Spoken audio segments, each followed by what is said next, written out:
Yemi Alade and Nigerians want to steal Ghanaian Highlife. In a recent interview with CNN's Larry Madowo, Yemi Alade made statements that connotes Highlife originates from Ghana and Nigeria, which is utterly untrue, factually inaccurate. She was asked by Larry why she decided to do Highlife as an artist, since her major hit song Johnny is a Highlife song, and Yemi Alade took an exception to the statement that was rightly made by Larry that it's Ghanaian Highlife, and went on to say Ghana and Nigeria jointly own Highlife.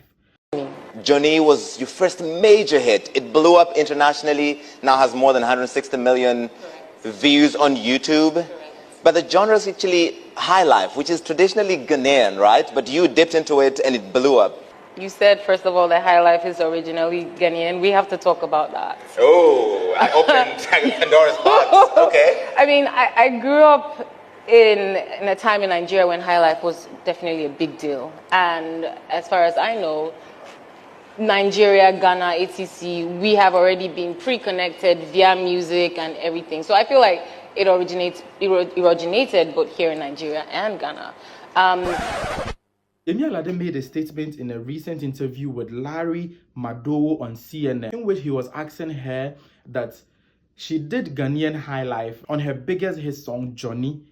And Yemi Alade surprisingly said Highlife is not necessarily Ghanaian, as it partly also originates from Nigeria, which is utterly untrue, since the genre has been recorded or is known to have originated from Ghana.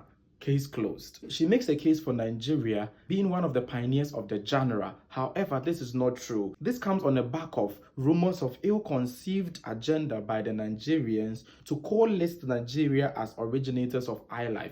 This comes also on the back of the fact that UNESCO wants to register Highlife as Ghana's intangible cultural heritage. So Nigerians want to play smart and quickly start to push an agenda to let UNESCO attach their name to the Highlife genre, which they know absolutely nothing about. For those of you who don't know about the history of Highlife, the internet is your friend. Go and read about it and you'll know that Ghana started Highlife and popularized it to the point where we took it to Nigeria after the Second World War. So Nigeria shouldn't do their usual stuff here and try to steal Highlife. We've already given you Afrobeat, not Afrobeat, so Afrobeat without the S. We've given it to you Nigerians that it's yours. It was what? Founded by Fela Kuti, who is a Nigerian. So you are the pioneers or originators of Afrobeat without the S.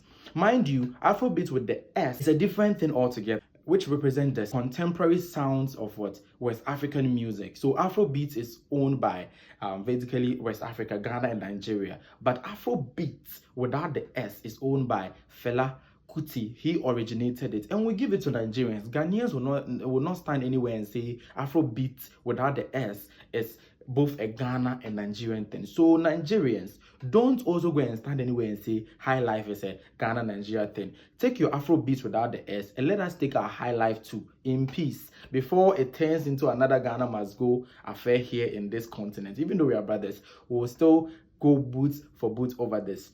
Having said that, here's the caveat. Do you know that Afrobeat has elements of Ghanaian Highlife in it?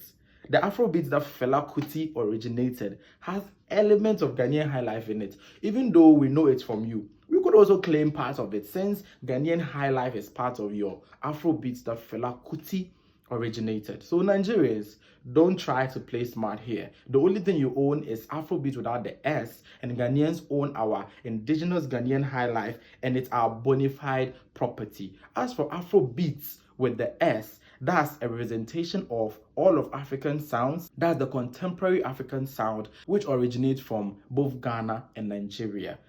I hope this is clear.